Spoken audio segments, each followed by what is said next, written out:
Saudara-saudari yang terkasih dalam Yesus Kristus, hari ini kita memasuki Minggu Prapaskah keempat.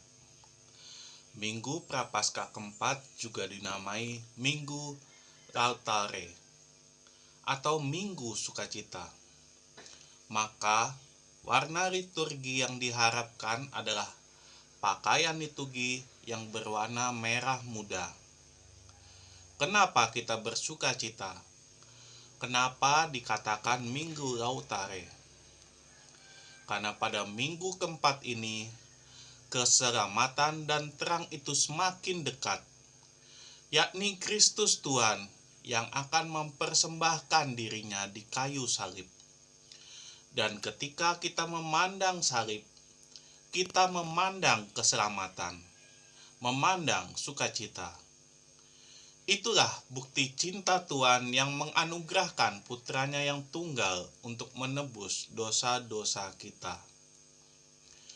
Demikian pun bacaan Injil yang akan kita dengar hari ini melambangkan sukacita yang dialami oleh seorang buta sejak lahir karena telah disembuhkan oleh Yesus sendiri. Sebenarnya kalau diperhatikan secara seksama, ada dua bagian penting yang tak terpisahkan dari bacaan Injil hari ini.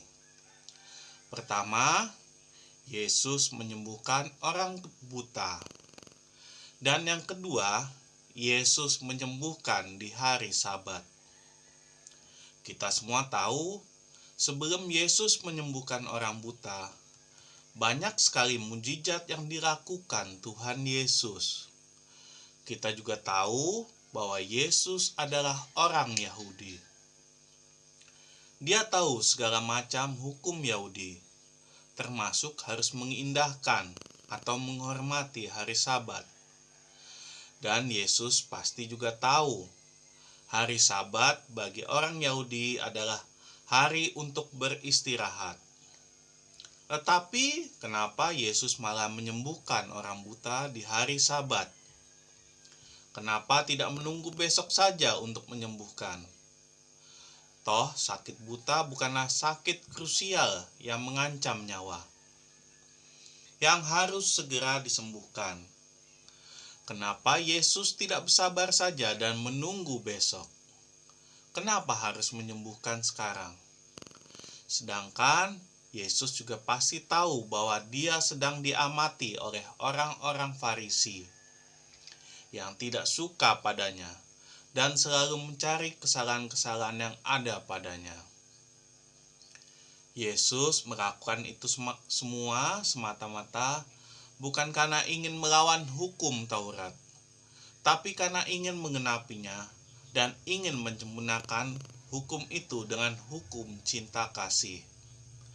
Jadi, Yesus menyembuhkan dengan alasan kasih atau alasan kemanusiaan. Dan karena Yesus telah melihat iman pada orang buta itu. Ditambah lagi perkataan Yesus yang menyatakan, kita harus mengerjakan pekerjaan Dia yang mengutus aku selama masih siang. Akan datang malam di mana tak seorang pun dapat bekerja. Pernyataan Yesus itu dikatakan karena Yesus tahu bahwa selama masih siang, selama dia masih hidup, dia harus mengerjakan pekerjaan yang diberikan kepada Allah yang mengutusnya. Saudara-saudari yang terkasih dalam Yesus Kristus, saat Yesus sedang berjalan melewati seorang yang buta sejak lahir, murid-muridnya bertanya kepadanya, Rabi, siapakah yang berbuat dosa? Orang ini sendiri atau orang tuanya? Sehingga dia dilahirkan buta. Jawab Yesus, bukan dia dan bukan juga orang tuanya. Tapi karena pekerjaan-pekerjaan Allah harus dinyatakan dalam dia. Pernyataan Yesus ini menjadi penenang bagi orang yang mempunyai penyakit sejak lahir, atau yang cacat, atau yang disabilitas sejak lahir. bahwa segala penyakit yang kita derita bukanlah karena dosa orang tua atau dosa dia sendiri, tapi karena pekerjaan-pekerjaan Allah harus dinyatakan pada orang itu. Karena dari orang-orang seperti itulah kita dapat melihat perjuangan mereka untuk bertahan hidup di tengah kekurangan dan kesulitannya. Kita dapat melihat iman mereka dengan semua doa-doa yang mereka panjatkan untuk kesembuhan mereka. Dan juga kita dapat melihat harapan mereka yang tak pernah putus untuk kesembuhan mereka. Dan karena semua itulah kita dapat melihat pekerjaan-pekerjaan Allah telah dinyatakan pada orang itu. Bapak, Ibu, saudara-saudari terkasih, peristiwa penyembuhan orang buta pada hari Sabat ini menjadi asal muasal kenapa penyembuhan di rumah sakit tidak berhenti di hari Sabtu saja, melainkan tetap berlanjut di hari Sabat atau hari Minggu. Bayangkan kalau Yesus tidak menyembuhkan di hari Sabat, mungkin tidak akan ada penyembuhan di hari Sabat.